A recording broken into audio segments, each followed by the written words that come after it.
Jā, 3-4 tātad diskusija, saruna par to, kāda esot nākotnes parkā. Man liekas, tas, kas ir paldies jums visiem, kas ir atsaukšu uz aicinājumu piedalīties sarunā par to, kāds būs nākotnes izaicinājumi, kāds būs varbūt nākotnes ēdājs. Droši vien tā jāskatās, kas ir nākotnes ēdājs un kāda nākotnes pārtika būs vajadzīga. Kāda vajadzīs mūsu patērētājiem un kā būs sadzīvot ar tiem prasībām, ko mēs tagad dzirdam, gan zaļais darījums, klimata pārmaiņas, viss pārējais, tā pašā laikā arī pircēja vēlmi visu laiku atrast kaut ko jaunu, kaut ko tādu, varbūt, kas nav bijis līdz šim tirgu meklējam, skatāmies, jo arī mēs redzam, ka tā anonīmā pārtika, kā mēs sakam, lielveikalos bieži vien ir daļa cilvēku, kas grib kaut ko īpašu, grib zināt, kas ir no kurienes ir nācis, kā tas ir radies un kāds ir stāsts šim produktam. Arno, tu esi izvēlējies tādu, pavisam, man liekas, interesantu produkciju, par ko varētu pats arī pastāstīt. Kā tu nonāc līdz idejai radot pastas, ražot kaut ko tādu, kas īstenībā Latvijā, kur vēl lielāka konkurence? Man liekas, mēs visās skolās, visur kaut ko vajag ātri paēst, tā kaut ko tādu arī iedomājamies, ka tās ir pastas. Varbūt sāc ar savu ideju, kā tu to realizēji un kur tu redzi to nākotni saviem produktiem. Jā, paldies par uzaicinājumu piedalīties šajā diskusijā, liels gods. Un, uzņēmums patiesībā sauc Sijā Pasta House, nevis Color Pasta. Bieži vien tas jūg, Color Pasta bija zīmols attiecīgi pirmajam produktam, ar ko es sāku. Un, jā, tā ir svaigā pasta, tie ir ātri pagatavojami makaroni ar paaugstinātu uzturvērtību. Un tik tiešām ir tā, kā tu saki, kad makaronus, jeb šo pastu ēd pa lielam visur, visi cilvēki, skolās, mājās. Bet tā lieta ir tāda, ka makaroni tie ir tukši ogļhidrāti, kas ir ātra enerģija, mēs viņu ātri iegūstam, un tad mums seko drīz vien enerģijas izsīkums. Un, ja runā konkrēti par bērniem, tad bērni saskarās, bērnos ir novērojami gan grūtības koncentrēties, nosēdēt uz vietas mierā, tā kā šī enerģija beidzās. Tas ir liels izaicinājums cilvēkiem pastāstīt, viņus izglītot par to, ka ir arī vērtīgāki produkti par tiem, kas ir patreiz pieejami lielveikalos, kā jau teicu, ar paaugstinātu uzturvērtību, jo mūsu mērķis ir iedot vairāk enerģijas, iedot vairāk laiku cilvēkiem, lai veiktu ikdienas darbus. Kā es nonācu pie idejas par svaigo pastu, gluži vienkārši es strādāju par pavāru 8 gadus, un tā kā manai meitai arī un man garšoja makaroni, tā likās tāds diezgan loģisks solis uztaisīt tādu produktu, kas ietaupītu gan manu laiku uz ēst gatavošanu, gan iedot vairāk enerģijas. Jo es savās ikdienās saskāros ar vieglu aizkaitināmību, enerģijas trūkumu, un dienas beigās nav vairāk spēka pat pabeigt visas mājas lietas, mājas darbus, ar ko mums visiem šeit pieaugušajiem, tīpaši vecākiem, ir jāsaskarās par un ap bērnu, parūpēties, mājas lietas, ēst gatavošanu. Tāpēc, jā, radīju produktu, kas ir pagatavojams 1,5 minūtē. Ēdājiem iedod vairāk vērtīgas uzturvielas, minerālvielas, šķiedrvielas, olbaltumvielas, arī aminoskābes. Jo, jā, ja skatāmies arī uz patērētāju tendencēm, ko šobrīd prasa pircēji, ka viņi ir arvien apzinātāki un arvien vairāk meklē produktus, kuros ir kaut kāda pievienotā vērtība. Jā, Arno, paldies. Man liekas, tas ir tieši mūsu straujam dzīves ritmam ātrā, īsā laikā atjaunoties, jā, un spēt arī to enerģiju uzturēt. Man liekas, tas ir tas, kur skatāmies jaunieši. Īpaši, kā teic, ģimene, ja vēl ir tādā trakajā skrējienā, man liekas, šis ir tāds baigi būtisks lietas, un noteikti tur saskatīja to inovāciju, par ko arī varbūt šodien arī mēs varētu parunāties. Alma, latvieši vienmēr bijuši reņģēdāji, tad mēs arī cūgaļi iemācījāmies kārtīgi ēst, un tu tagad uzņēmusies, man liekas, tiešām tādu nenormālu smagu misiju pieradināt latviešus varbūt vai atgriezt pie saknēm kaut kādā veidā lielopgaļas, kvalitatīvas lielopgaļas izaudzēšanu, un tālāk arī mēģināt viņu kaut kādā veidā virzīt patērētā tirgus. Mēs zinām, burgeris ir lielo burgeris, tas ir klasiskais veids, varbūt arī, kur tu redzi to inovāciju, it kā tik vienkāršā lietā, kā lielopu audzēšana un tālāk viņu pārvēršana arī jau tai garšā kvalitātē un arvien vairāk popularizēšanā. Varbūt, kur tev radies tā inovācija, kā tev liekas, kur tu gribi aizvest mūs ar savu roku, ar savu skatu? Jā, paldies. Mūsu gadījumā mums tā mazliet specifiski tajā nozarē, ka mēs principā par inovāciju varam saukt kaut ko, kas visur pasaulē jau notiek gadu simtiem, un tas it kā nav nekas jauns, bet Latvijai tas tomēr ir kaut kas jauns. Un tas varbūt ir mazliet tā specifiski, bet tā tas tiešām sanāk, jo mums tādā vietējo patērētāju vajadzību apmierināšanai ir grūtības tikt pie kvalitatīvas lielopu gaļas. Tāds, kas ir ar zinām izcelsmi, ar zinām stāstu un tiešām laba gaļa. Tad mēs esam šobrīd 12 saimnieki, kas ir nolēmuši to ieviest Latvijā un darīt. Es neteiktu, ka mums ir vēlme ieviest, tur kaut kā uzveikt cūgaļas patēriņas apjoms un būt lielopu gaļai kā galvenajai vai kaut kā tam līdzīgi. Tāds nav mērķis, bet tiem cilvēkiem, kur tomēr ceļojot vai kā citādi ir uzzinājuši par lielopu gaļas baudāmību un cik laba tā var būt, un liederību, un uzturvērtību, un visiem šīm lietām, kāpēc lielopu gaļa ir ļoti labs produkts. Tad mēs vienkārši vēlamies spēt apmierināt to cilvēku vajadzības, kuri vēlas pie viņas tikt. Protams, ka mēs gribētu arī attīstīt, ka tas nav vienkārši lielopu gaļa, ka tā jau ir kaut kādi īpašāki pārstrādes produkti un vēl pievienotā vērtība tam pamat ražošanai, bet tas tie ir vēl soļus priekš, līdz turienei mums ir jāaug.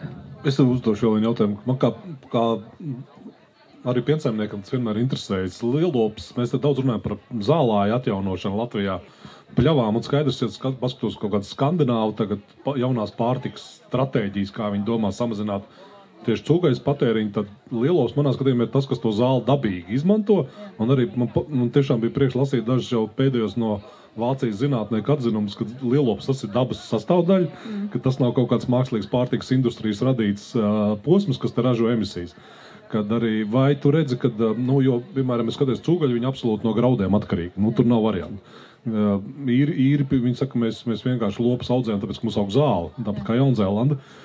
Kā tu redzi šo varbūt nākotnes, ne tikai patērētāji to skatu uz produktu kā tādu, bet arī tā dabas pārmaiņa un lopkopības ietekme. Varbūt arī tas ir kaut kāda veida inovācija, piedāvāt Latvijā zālā izmantošanu, pārvērst ļoti tādā pagarinātā ķēdē, nevis nopaļaut, sasmalcināt un aizmirst par to zāli. Jā, noteikti. Tas ir lielops rada vienkārši ar savu eksistenci zālē, jūs jau kaut kādā mērā pievienot to vērtību arī mēslojot augsni un kaut vai vienkārši šo cikliskumu nodrošinot. Bet es domāju, ka lielops var atrisināt dažādas tagad nākotnē tās problēmas, kas mums sāk sabiezēt dažādu Eiropas regulu dēļ. Tur, es ceru, tad jau redzēs, kā mums ies, bet es ļoti ceru, ka lauksaimniecības nozars savā starpā mazliet sāks kooperēties un sadarboties un risināt šīs problēmas kopā, jo viņas var risināt kopā.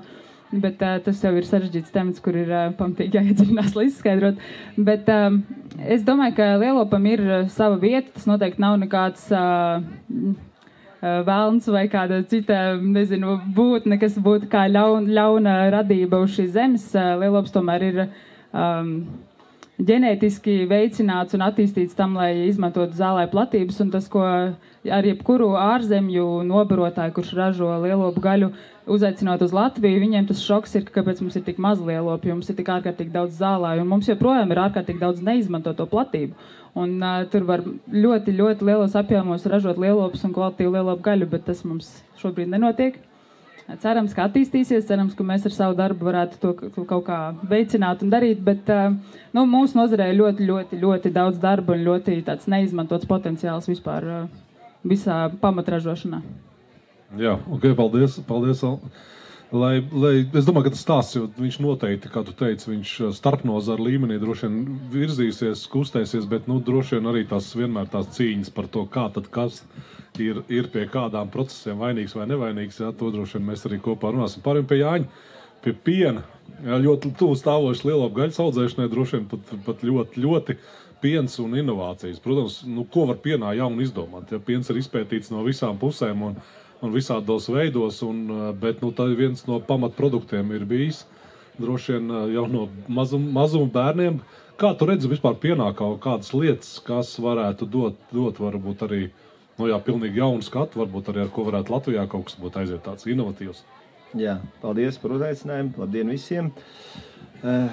pirmām kārtām vēlētos sākt par inovāciju, par visu, kas notiek pasaulē ar tekstu tādu, kas man vislabāk šobrīd patīk, ko man patīk pateikt, ir 8 miljardus iedzīvotāju, neviens nav atcēlis. Un viņi paliks tikai vairāk. Mēs Latvijā esam ļoti, ļoti laimīgi par to, ka mums nav cilvēku. Mēs varam iziet uz ielas ārā pa nakti un tur nesatikt. Bet runājot par pienu un par inovācijām, zinātne iet tik straujiem soļiem uz priekšu, kad to, ko mēs uzskatījām arī pienā 10 gadus vai 15, 20 gadus atpakaļ par atkritumu, šobrīd tas ir praktiski pelnošākā lieta. Jo, principā, fakts ir tāds, ka siers šobrīd skaitās blakus produkts. Patiesībā pienā ir no siera ražošanas paliek pār daudz vērtīgas lietas, proteīnu, visādas lietas, ko agrāk cūkām atdeva, biogāzēm atdeva un ko šobrīd jau ir ar speciālām tehnoloģijām var iegūt un kur rodās tā pievienotā vērtība. Un līdz ar to, un, kā lai mēs sakam, no lielopa jāpaliek pāri ragiem un mū, ja, no piena. Principā pat ūdens, ko mēs atvedam uz rūpnīcu ar pienu, viņš arī principā netiek vairāk. Latvijā, protams, tas tiek izgāsts ārā un viss pārējais, bet jaunajās modernajās rūpnīcās tas tiek principā 3 reizes pat izfiltrēts un izmantots. Un tikai tad, un mūsu Latvijā, šis skats parādīja to, kad jāsāk varbūt par to domāt, bet siltajās zemēs tas piena ūdens tiek nonāk atpakaļ uz lauka un uz laistīšanām. Līdz ar to tas cikls vispār nebeidzās, un tur rodās tā pievienotā vērtība, un tur rodās tā pievienotā vērtība arī ražotājiem, kas ir zemnieks. Jo pārstrāde ir pārstrāde, zemnieks ir ražotājs, un tur mums ir tā pievienotā vērtība. Ja? Līdz ar to, teiksim, ja mēs runājam, ko es sāku stāstīt par tiem proteīniem pienā vai kaut kādiem lietām, ja, ir tāds unikāls proteīns kā laktoferīns. Viņš ir dabīgi rodās tikai pienā. Mātes pienā viņa ļoti daudz, govs pienā ir mazāk, kazas pienā vairāk un tā tālāk. Viņš principā ir ierobežots apjoma produkts pasaulē. Viņu saražo tikai kaut kāds 70 tonnas gadā iegūst. Un viņam cena ir 2000 eiro kilogramā. Ja, līdz ar to, un tur tas izmantojās bērnu pārtikās, un galvenais bērnu pārtikā, un tagad pēc Covida visi ir sapratuši, zinātnieki pierādījuši to, ka tas ir imunitātes pacelšanas proteīns. Un viņu principā iegūst vai no vājpiena, vai no siera sulām, biezpiena. Tā kā tur ir, un tās iespējas iegūt no piena jebkādas lietas ir šobrīd pat viņi nevar aptvert to, kā tas viss attīstās un kur tas viss nonāks pēc 3, 4, 5 gadiem. Tā kā mājražošana, to, ko mēs šeit redzam, mājās ražojam sieru, viss ir baigi smuki, dzeram pienu, viss ir baigi skaisti, bet tajā industrijā patiesībā tās peļņas avots un tās maržas ir no pilnīgi citiem produktiem. Pat ne tiem, kurus mēs redzam veikalā. Ja, jo mēs pat zinām, ka arī maizes ražošanā, makaronu ražošanā, jebkur ir piena proteīni, vājpiena pulveris, sulu pulveris, paniņu pulveris un proteīni, visādi izolāti, vai kā viņus tur nosaukt. Ja, līdz ar to agrāk mēs tā arī bija. Mēs atvedām pienu, noseparējām krējumu, vājpiens aizgāja cūkām, kaut kādu biezpienu, svierstu uztaisījām, viss kārtībā. Tagad ir tā, ka tas viss ir tā saistīts kopā. Pilnīgi. Kad es neticu, kad piena vajadzēs mazāk. Ka Izrēlā saka, ka viņi tur mākslīgo pienu, mākslīgo gaļu uztaisīs vai kaut kas. Ok, cilvēki mazāk nepaliks.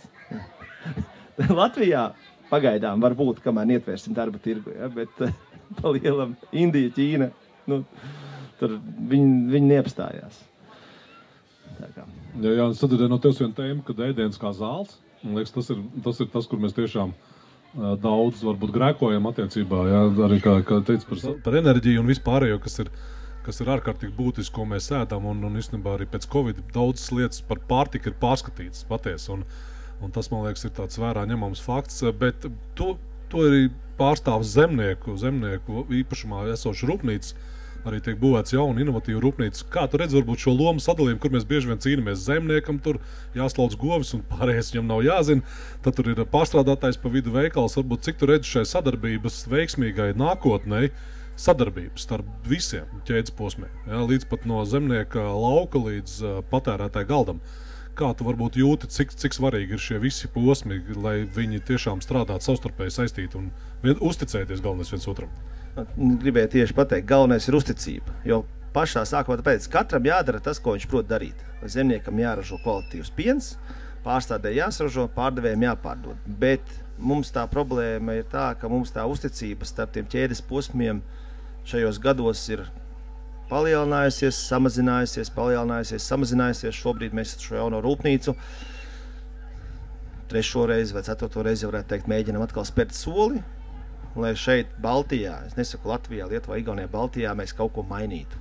Jo mums tā sadrumstalotība ir tik liela, un līdz ar to, jo lielāka sadrumstalotība, jo lielāka neusticība savā starpā. Un tāpēc katrs mēģina kaut ko darīt ar to, ja, ne par velti, tas lielo paudzēšanu arī viņi radusies no kaut kā, pamēģināšu to izdarīt, pamēģināšu tur, un tad visādas lietas izveidojās, bet es domāju, ka paudzes mainās, un viņām ir tas ceļš ir jāizdzīvo. Tas ceļš ir jāizdzīvo, ir jāizsāp tām sāpēm, ir jāizmirstās tam zaļajai zālē Padomju Savienībā vai kaut kā tā. Un es domāju, ka mēs jebkurā situācijā ejam pareizo ceļu un mēs, lai vai kā tas daudziem liktos nepareizi, ko es pasaku, bet mēs Latvijā dzīvojam stipri labāk nekā mēs dzīvojām pat 5 vai 10 gadus atpakaļ.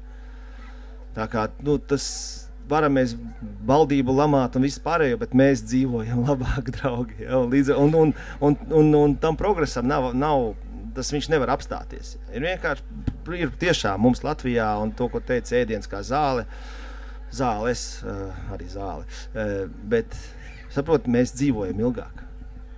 Vidējais dzīves ilgums palielinās. Līdz ar to kaut ko jau mēs daram pareizi. Ja, piens ir ēdiens, ja, un tad jau, protams, tev pēc 60 plus tev jāsāk domāt vairāk, ko tu ēdīsi, ja, jo sāk palikt pēc 40, jau sāk palikt sāpīgāk pamosties dažreiz. To enerģiju atjaunoties. Alma, kaut piebilstams bišķi, Jānim? Es gribēju piebilst par to sadarbību ar visiem posmiem, kad saimnieki un pārstrādi, un tas, un, man liekas, ka kur šobrīd vēl var novērot tādus bremzes, kur kaut kas nenostrādā, ir tā neapzināšanās, bet ko vajadzētu apzināties, ka visiem šiem posmiem viņiem tomēr ir arī jānopelna savai izdzīvošanai, attīstībai un tā tālāk. Un tad parasti ir tie neveiksmīgie gadījumi, kur vai nu spiež uz saimnieku, ka viņam maksimāli maz samaksāt, un tad saimnieks nespēj izdzīvot un ilgtermiņā nodrošināt vai attīstīties un uzlabot kvalitāti savam produktam. Vai atkal saimnieks redz, ka veikalā maksā tik un neapzinās to, ka tur pa vidu ir, piemēram, mūsu gadījumā sadale, fasēšana, pārstrāde, transporti uz visām pusēm un visas tās izmaksas, kas, protams, kad beigās plauktā tā gaļa nevar maksāt, tiks, ka viņi maksā pagalmā. Un kur atkal tad saimnieki negrib iesaistīties ķēdē, jo viņi domā, ka viņiem ir jāsaņem tik, cik ir veikala plauktā.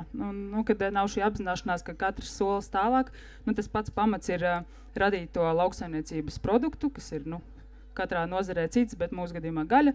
Un tad tālāk jau, kas vai dzīvnieks principā ir tas, ko izaudzē saimnieks, un tad viss pārējais posms viņš rada, tā pievienotā vērtība jau ir arī izmaksās. Ne jau pievienotā vērtība ir tikai peļņā vai tur, ienākumos.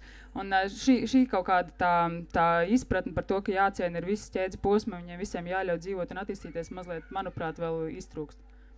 Jā, tas bija man kaut kad pirms gadiem 20, kad es biju pirmoreiz praksē Vācijā, tad es tieši redzēju Francijas pienu rūpnieks, kas slēdz līgumu ar zemnieku, un viens no tādiem, es pat senām jautāju, viņi bija ļoti, kas man patika, viņi ļoti labi saprata industriju, kad zemniekam ir jāizdzīvo.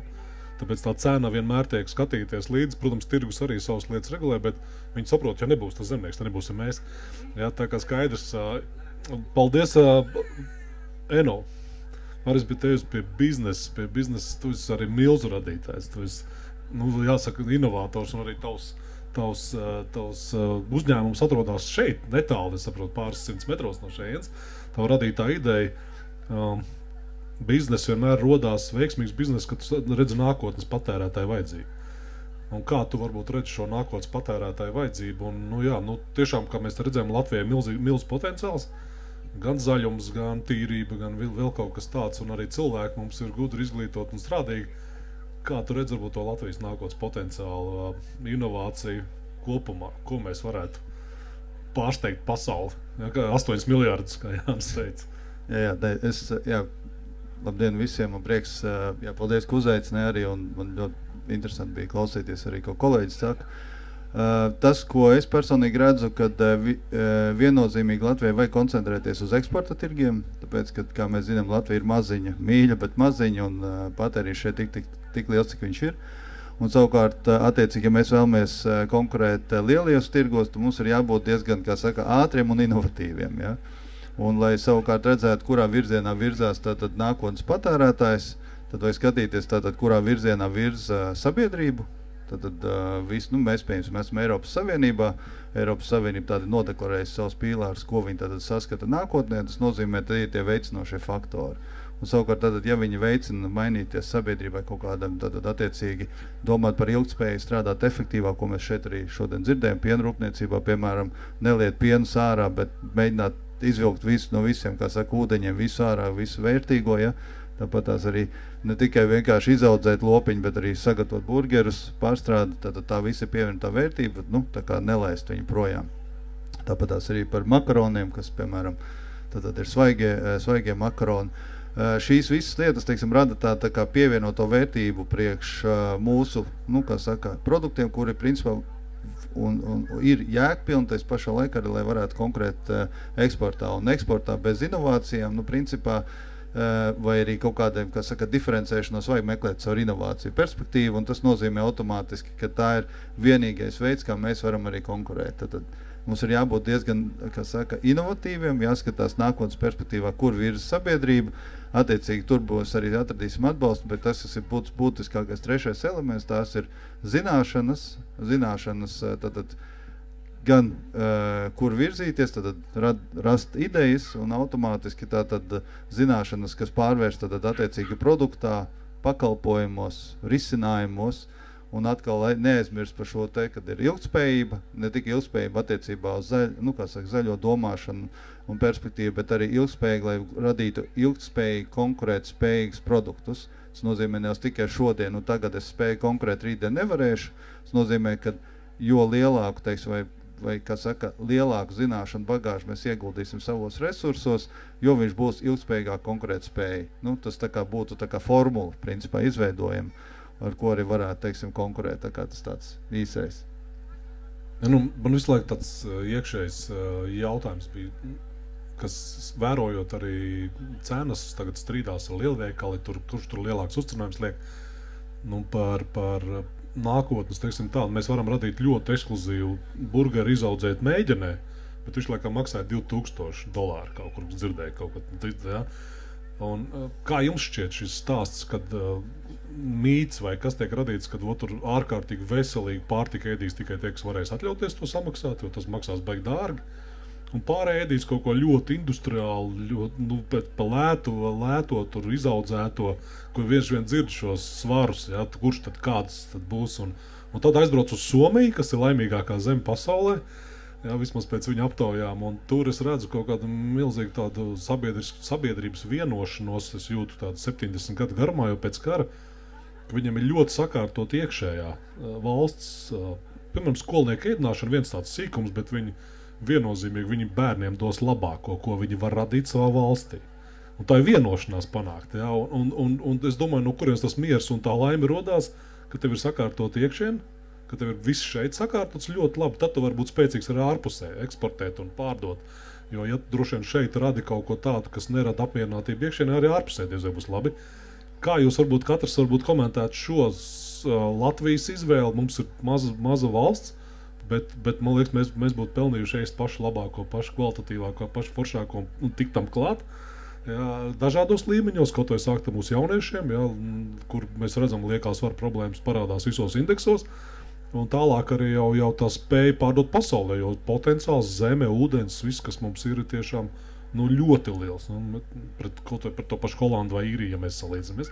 Varbūt katrs varbūt apdomājot šādu jautājumu, kā to līdzsvaru iekšējā sakārtotība un tad tas spēks ārpusē. Un kā ir pieejamība šiem produktiem, jo tas izaicinājums, tas cenu ļoti, ļoti ekskluzīvais produkts, skaidrs, ka viņš maksā pamatīgu naudu. Nu, ņemot vērā mikrofons pie manīm, tad es varbūt sākšu atļaušos kolēģiem, kas saka. Es domāju, tas, kas Latvijai pietrūkst, ir konkrēti sistēmiska pieeja. Sistēmiska pieeja, tas nozīmē, piemēram, tas pats arī to, ko ir izdarījuši ar Somu, un es arī esmu bijis Norvēģijā, viņiem arī ļoti skaidri sakārtot sistēmiska pieeja, tad viņiem ir skaidri nodefinēts, kur vai kādām vērtībām balstīties. Tātad mēs vedam arī savu sabiedrību, kurā vietā tātad mēs redzam viņu nākotnē, piemēram, šajā gadījumā valdībai vai likumdevējiem vajadzētu noteikt. Tātad mēs, piemēram, saviem bērniem nevis izvēlamies produktu tikai pēc cenas, bet pēc konkrētiem kritērijiem, kas atbilst tātad, piemēram, mūsu nākotnes, teiksim, sabiedrība būs veselīga sabiedrība. Tātad, kas ir nepieciešams, lai nākotnē būtu veselīga sabiedrība, tad mēs nodefinējam, tur vajadzīgs tas ir piens vai bioloģisks vai nebioloģisks, tad cik daudz gaļa vai, piemēram, cik daudz, teiksim, kaut kādas citas augstas izcelsmes produkts un tā tālāk, un tā joprojām, respektīvi var šo te, kas saka, uzbalstoties kaut kādiem pamatprincipiem izveidot, kas būtu jau tālāk veselības ministrijas un izglītības ministrijas, teiksim, lokā, ja? Un šādā veidā, teiksim, patreizajā brīdī nesadarbojās, teiksim, vismaz nav novērots, ka sadarbotos, jo tas, ko mēs redzam, kas ir galdā uz bērniem, tad tur, kā saka, pārsvarā izvēlās pēc cenas, un ja tur runā ar iepirkējiem, tad viņi saka, ka mums, diemžēl, uz vienu bērnu nesanāk vairāk. Ja, tad mums jāizvēlās šajā gadījumā cena. Tā būtu tā sistemātiskā pieeja. Otrs, tas, ko pieminēja ar jautājumā, varbūt pašā sākumā gribēju vienkārši piebilst arī, kas arī ir viens no Eiropas Savienības, ir tā kā hot topic, jeb karstā lieta ir šis tā saucamais pārtikas atkritumi, un pārtikas atkritumi no tādas perspektīvas, kāpēc ir šis te prioritāte no lauka uz galdu, ir tāpēc, ka kamēr produkts nonāk no lauka līdz galdam, rodās ļoti daudz atkritumos izmesta produkcija. Ja? Piemēram, ir pētījumi, tagad precīzi tā, bet apmēram, es teikšu, te cipari apmēram, teiksim tādi. Ja mēs vēlamies nopirkt 5 kartupeļus, pieņemsim sev mājās, vienalga kādā izpildījumā, čipsos vai kaut kas tam līdzīgs, ir jāizaudzē 8 kartupeļi. Ja, tad 5 kilo mēs nopērkam, 8 ir jāizaudzē. Vispārējais ir, piemēram, food waste. Ja. Un tur tas ir milzīgs procents, ja mēs paskatāmies, un tas atkal attiecās pie inovācijām, pie efektivitātes, tad ne tikai tur ir uzcenojot, bet arī patiesībā cik efektīvi, teiksim, darbojās attiecīgi vienalga, vai tie ir kā food waste veidojās, teiksim, novācot, tur uzglabājot, pārvadājot, mizojot, sagriežot, vienalga, ko mēs darām. Ja? Tā kā tur ir vairākas, teiksim, tās lietas, tā kā es teiktu, un tā ir vēl viena perspektīva, ko var skatīties ražotāji un audzētāji un arī pārvadātāji, tā skaitā arī tirgotāji, kādā veidā šo te, vai nu samazināt šos te atkritumus, un otrs attiecībā uz tādu nākotnes perspektīvu, uz kādā veidā, teiksim, nonāk, piemēram, veselīgai produkcijai, piemēram, izglītības iestādēs. Un tas ir patiesībā viens no veicinošiem faktoriem, tas ir, kas ir likumdevēja pusē, viņš var pieņemt uz kādām vērtībām balstītiem ir jābūt produktiem, viņam nav jāizdomā kāda risinājuma kādiem produktiem, bet vērtības nodefinē un veicinošais faktors, ka viņi saka, jā, mēs šāds produkts balstoties šīm vērtībām arī iepirksim. Viss. Jā, tieši tas ir tas, man liekas, ko mēs arī Somijā nesen, vienkārši tur sirsniņi, veselība, mazāks liekais svars, vairāk kustības, vairāk enerģijas un ļoti mērķiecīgi viņi iet, un līdz ar to viņi ļoti arī aizsargā īstenībā iekšējo tirgu. Alma, varbūt kā turēt šo atbildi uz nevienkāršo jautājumu? Jums varbūt jau ir gatava atbildi, kāds grib ātrāk. Es varu mēģināt atbildēt ātrāk. Kā es to redzu, ka ir ļoti jārunā ir jāizglīto patērētāji par to, kā tiek ražoti, kā tiek audzēti gan lopi, kā tiek ražoti produkti, ir jābūt lielākai caurredzamībai, caurspīdībai, tajā kā darbojās vispār ražošanas uzņēmumi. Jo, kā jau pats arī minēja, ka ļoti daudz produkti vairumtirdzniecībā ir vienkārši tukši produkti. ar tukšu uzturvērtību. Tur ir pievienoti varbūt tās kaut kādi vitamīni, kas ir mēģinājis radīti. Un, jā, ok, ir baigi forši, ka tur ir A, C, B vitamīni, bet nekā vairāk viņos nav. Un tā patērētāja izglītošana, manuprāt, būtu tā kā jāveic lielākā mērogā, sadarbojoties arī ar to pašu veselības ministriju. Mēdījiem arī ir jāstrādā pie tā, ir jālaiž reklāmas, jāstāstā, jāiepazīstina cilvēki ar to, ko mēs paši varam. Labus produktus, vērtīgus, bioloģiskus produktus tepatās Latvijā saražot. Protams, jā, Latvijā tirgus ir tik liels, cik viņš ir jāstrādā pie eksporta. Bet ņemot vērā to, ka Latvijā tad dzelzs priekškars ir krītis 90. gadu sākumā tikai, tad mēs vēl tā kā nedaudz akli klausam tam, ko mums pasaka, hei, tagad pēc šos te čipšus, tu laimēsi tur kaut kādas lietas, un cilvēki pavalkās uz tādām muļķīgām lietām un reklāmām. Tā kā es vairāk par patērētāju izglītošanu. Jā, paldies. Jāni? Ļoti labas lietas saklausīju vispārībā. Par čipšu akciju es atceros vienreiz, es Trēles akcijā vinnēju maiku. Bija tāda lieta. Jā, bet es, ko vislabākais saklausīju no kolēģa, kas principā ir laikam tās inovācijas moto, ir tiešām food waste samazināšana. Tas ir tas, ar ko mēs arī principā jaunajā rūpnīcā, ko daram, ka gala produkta cena jau principā visiem ir vienāda. Cik tu tajā posmā nepazaudē.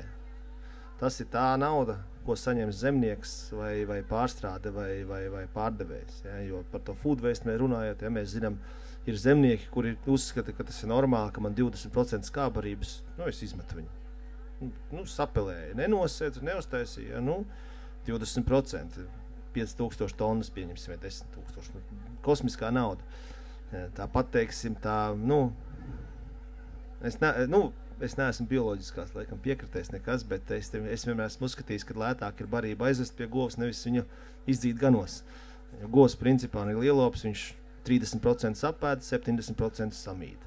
Ja, ok, viņš tur aug. Un līdz ar to tur tā efektivitāte arī var parādīties, ja, tajā mūsu mazajā Latvijā. Ja, bet līdz ar to es domāju, ka Latvijā es pat teiktu Eiropas Savienībā, zinot tās kvalitātes prasības un kvalitātes kontroli un cik augstā līmenī patiesībā mums kvalitātes kontroli Latvijā, salīdzinot, pieņemsim, ar Grieķiju un vecajām Eiropas valstīm. Tur tiešām ir pievar acis uz ļoti daudzām lietām. Mums ir jau tā pa daudz dažreiz paliek. Un līdz ar to mēs tā kā latvieši mēģinam visādi izlavirēt, lai vēl to efektivēt, uzlabot, un mums tas izdodās. Jā. Līdz ar to es uzskatu, ka mums principā jebkura normāla pārtika ir ļoti, ļoti laba pārtika. Un par tā liekā svara problēmām vienkārši ir, rīt mazāk vajag. Bet man garšo paēst, līdz ar to es nevaru tikt tam pāri.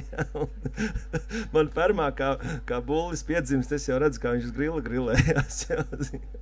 Tā kā, bet es teikšu tā, ka Latvijā es baigi nesatrauktos par to, ka labas pārtikas pieejamība jebkurā līmeņa cilvēkiem. Pirmkārtām es teikšu tā, ka mums,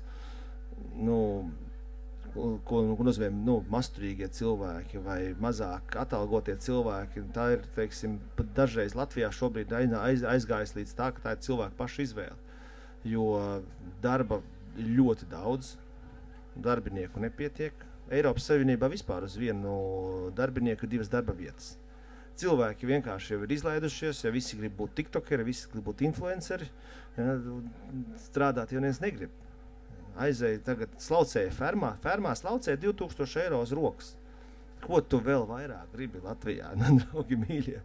Bija, jā, skolā, 90. gadā skolā mācījāmies, jā, ja tu neiesi tur mācīties, tu būsi par slaucēju fermā vai traktorists. Un tagad, labi, ok, nav problēma, viss kārtībā.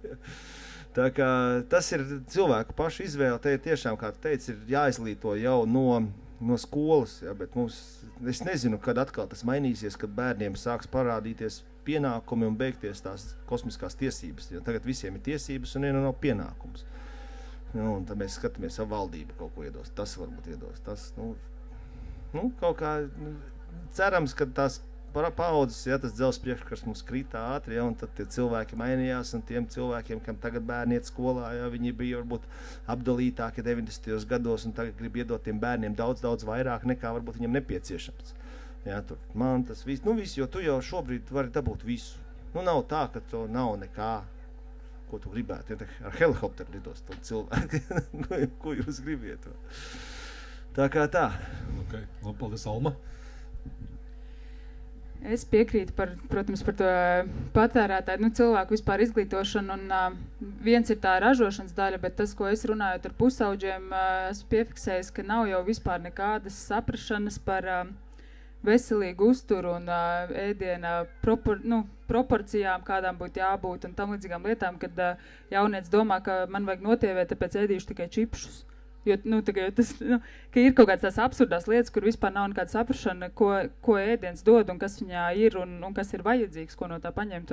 Un tur ir mazliet tāds apburtais loks, jo it kā tam būtu jānāk no ģimenes. Ģimenē tam būtu tā informācija jābūt, un tad jau tas bērns var iet cauri dzīvē un zināt šīs lietas, bet acīm redzot, ģimenēs arī šīs informācijas nav. Vai skola to var izglābt, kaut kādā mērā noteikti izglītojot var izglābt, kaut ko vismaz mācīt. Bet tas ir tāds mazliet, ka pat nevar saprast, kurā galā, jo kā tad tos vecākus izglītot. Bērni jau vēl zina, kā skolā liek iekšā un izglīto. Kā vecākus izglītot, kā viņus noķert, tas ir tāds bišķi sarežģītāks. Bet jā, es domāju, ka tas pats pamats jau vienkārši saprast, ko tas uzturs un ēdiens un tās izvēles, ko viņas dod ķermenim, viņas ir, manuprāt, joprojām ļoti paviršā tādā līmenī Latvijā. Jā, tas bija arī viens piemērs, ko es te minēju, tepat pāri jūrai.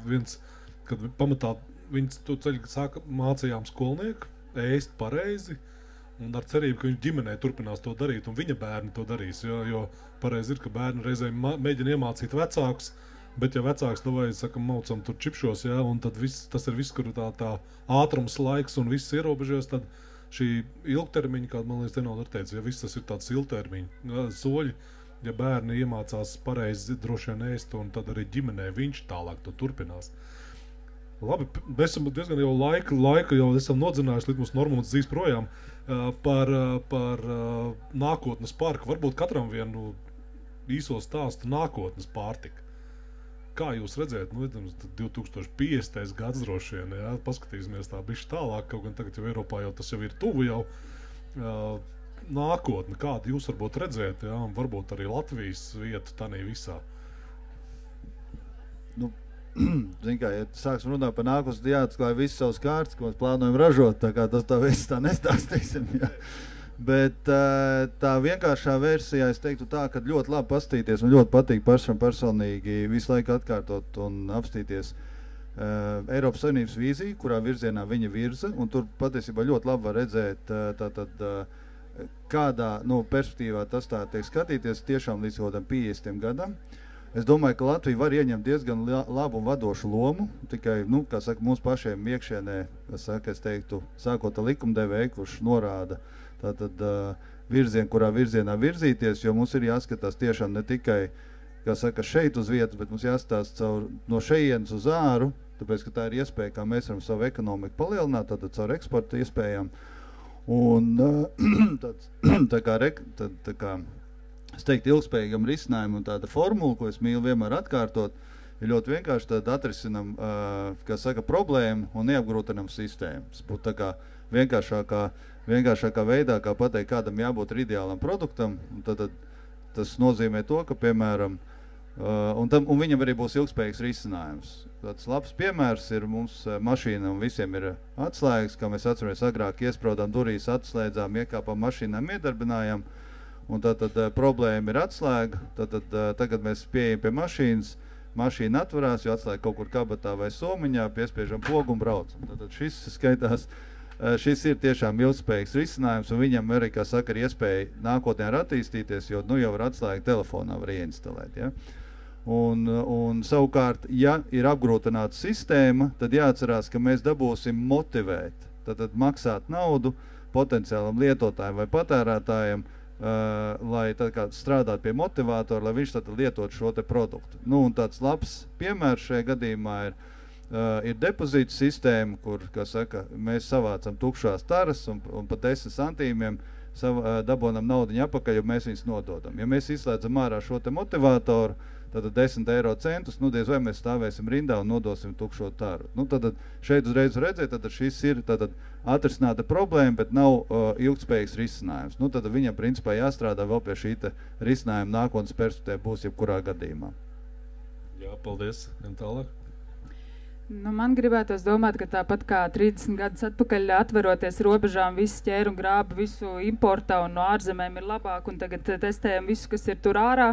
Man tā kā šķiet, ka viss iet uz to, ka novērtēs tomēr, atgriezīsies pie tā, ka novērtē to savējo, novērtēs vietējo, piemēram, bioloģiskiem arī ir tas stāsts, kad par bioloģisku nevar nosaukt, piemēram, Latvijas bioloģisko gaļu nevar aizsūtīt uz, teiksim, Vāciju un nosaukt par bioloģisku dēļ tā ceļa, kas tur ir bijis, un ka tur bioloģisks ir lokāls, tā kā ar maksimāli mazu šo kustību un transportu un tā vietējā produktu novērtēšanu.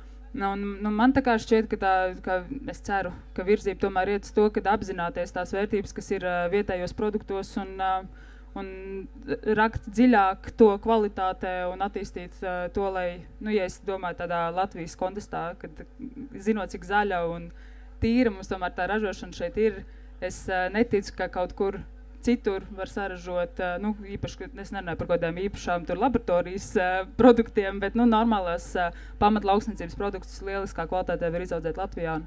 Es tā kā domāju, ka nākotnē arī cilvēkiem, viņi iet uz to, ka viņiem vajag to stāstu, viņiem vajag to vērtību un apzināšanos ar izsakojamību un tā tālāk, un ka tomēr tā cerams nākotne ir ar to vietējo. Bet, es arī apzinos visu laboratoriju aktīvo darbību, tā kā to grūti prognozēt. Paldies, Alma. Arno?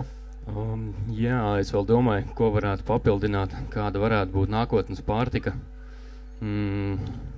Viennozīmīgi cilvēki turpinās meklēt dabīgus pārtikas produktus, un es domāju, ka tādus, kuri, sauksim viņus par funkcionāliem, kas tu viņus ēd, lai tev būtu vairāk kaut kāds pienesums.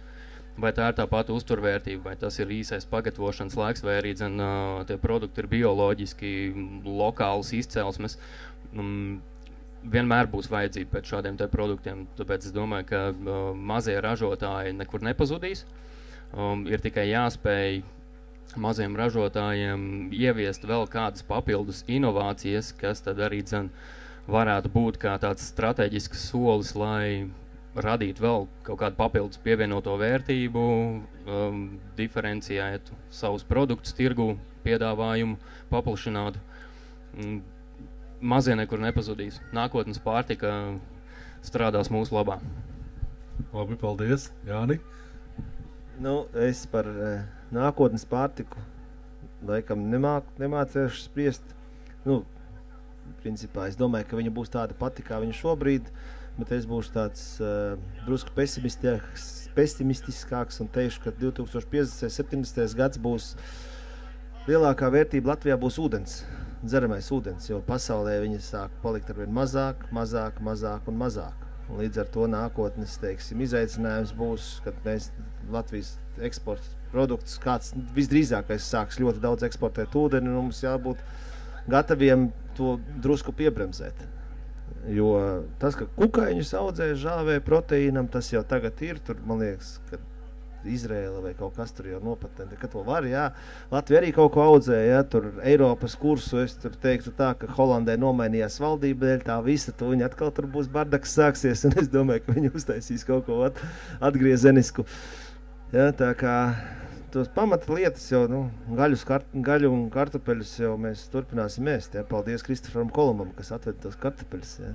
Kā mēs zinām, nebūtu kartupeļi, cik būtu 60% iedzīvotāji pasaulē mazāk, ja nebūtu kartupeļi un kukurūzes. Tā kā es teiktu tā, ka mums visas iespējas būt, tā arī ir, mēs esam viena no zaļākajām valstīm pasaulē, un ko mūsu arī Holandas partneri saka, viņi saka, neuzrādiet visu, kas jums te ir, zaļajam kursam, jo mēs jau esam to visu sasnieguši, pārsnieguši un aizskrējuši priekšu jau tur, jau aiz parka jau. Viņi vēl ir aizmugurē, viņiem helikopteri jāudo, lai mums noķert. Līdz ar to ir jāsaprot tas, ka mēs, principā, tos visus Eiropas mērķus, mēs viņus esam sasnieguši jau sen. Vienkārši ir jāskatās, kā tos visus samēra un kā sarēķina. Līdz ar to arī pareizi strādājot, tas zaļais kurs nav nepareizs, viņš ir pareizs, viņš ir pat pelnošs. Gan ilgtermiņā, gan īstermiņā. Un es nepiekrītu cilvēkiem, kuri saka, paskatieties uz apjomu, ko Eiropa tur saražo CO2 un Ķīna. Ja, bet kādam ir vienmēr jābūt pirmiem, kas parādīs. Varbūt tajā procesā zaudēs, bet parādīs to, ka to var sasniegt un to var izdarīt. Nevis tā, labi, tas piesārņo vairāk, es arī zinu, kā. Es savu sētu nopļaušu līdz šitiem metriem, kaimiņa sēta nepļaut, lai tur aug nezāles un tā tālāk.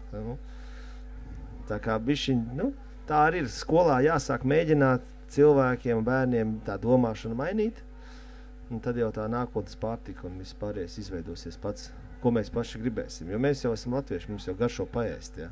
Mēs laika eksperimentējam to, šito, ja. Bet piebildīšu par lielopu, es tomēr zinu, labākā diēta esot steiks un zaļumi. Tas esot labākā diēta. Vislabākais notieviešanai, vislabākais. Tīri vienkārši ēd steiku un ēd zaļumus. Un steiks ar salātiem ir šodien nopērkams tepat ap stūri mūsu trailerī.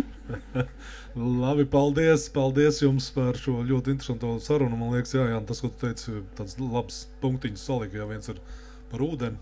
Es atceros 20 gadu atpakaļ, man liekas, pirmo reizi parādījās veikalā pudeles ar ūdeni, kad tirgoja mums likās kā piensaimniekiem, kas tas tāds. Mēs tiešām veikalā sāksim pirkt ūdeni. Jā, tad tagad skatāmies, ūdens jau ir kļūst par reālu biznesu, kur tiek lādēti kuģi Ventspils ostā un vest uz Ķīnu dzeramais ūdens. Un man tur arī viens tikko, ka bija diskusija par purvu pacelšanu līmeni vai ne, tad viens teicies, paskatieties 20 gadus priekš, purvi ir teiks uzkrāja ūdeni un tas būs daudz lielāka bagātība nekā varbūt kaut kādas graudu tonnas, ja tādā gadījumā skatāmies tādā ilgtermiņā. Un, jā, man liekas, tas, ka tā arī tu teici, tā saskaņā ar dabu skaidrs, ka lauksaimniecība ir, man liekas, pirmie, kuriem visvairāk jārūpējas par to, jo mēs esam atkarīgi no dabas. Ja sausums un mitrums mums nav, tad mēs esam tādi, kas ļoti atkarīgi. Kā iet dabā, tā iet arī mums, ja mēs arī šogad to redzam. Un ja mēs to varam kaut kādā veidā ietekmēt, pamainīt, tad kāpēc to nedarīt? Ja? Un ar to īstenībā var redzēt, kad arī Eiropas to virzās. Bet, ar saprātu, kā un teica, visas ķēdes posmus iesaistīt, visiem būt informētiem, ja? Lai visi ir lietas kursā par to, kur tā produkts ir cēlies, lai nav tā, ka mēs uztaisam aptaujas jauniešiem, kad viņi saka, man vienalga no kurienes, kas tas ir. Bet ja viņi sāk arvien vairāk tam pievērst uzmanību, un jā, to var just, kad pievērš, jā, garšai, kvalitātei, un izskats varbūt ir pat pēc tam. Tā kā tās ir tās nākotnes lietas, kur droši vien mēs daudz ko jaunu 50. gadā sajutīsim, jā, vecums mēs dzīvojam, kā tev teica, arvien ilgāk, nevēlt pensijas vecumu arī paceļ visu laiku, lai mēs ilgāk uzturētu sevi, jā, un jādomā, jā, pēc kādas vitamīnas ēdīsim jau pēc 60 gadi, kad sasniegs to pensiju, lai atceramies, uz kuriem uz darbu jāiet. Tā kā paldies, es gribu vēlreiz teikt Arno Polītim, Jānim Bertelssonim, Almai Bērzņai, Eno Encem, paldies aplausi no skatītājiem un klausītājiem, un es domāju, tad tagad apmeklējam tos diētas stendus, visus, ja, kur mēs varam arī par savu svaru pavērot. Paldies visiem par līdzdalību!